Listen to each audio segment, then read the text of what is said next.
tany araiky rendrako tany lavitry na de zegny tsy adignatsika tanàgnany aviagna oyae raha ny fitadiavagny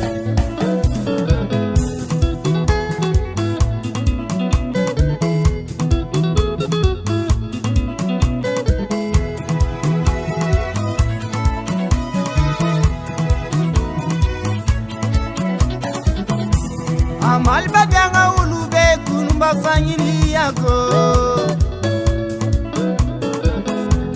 irigna fa tsy agniry olo tsodragnony ary dadiko oyae raha ny fitadiavagny oyae tsy moramora fitadiavagna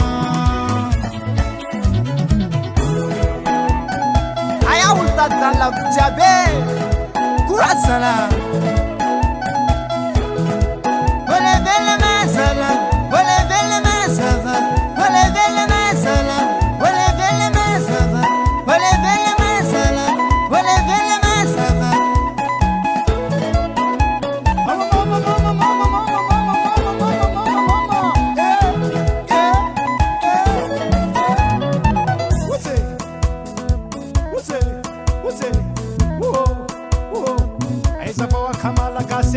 Mifegna mitady vola aya vahoaka malagasy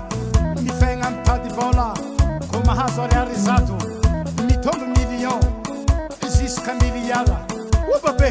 entanato vola preto ty antusuatsa antuse antusuatsa antuse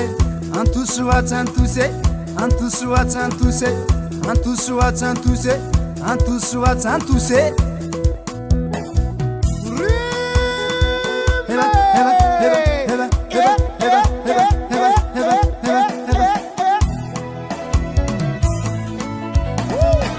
avalonga udinga usingo wens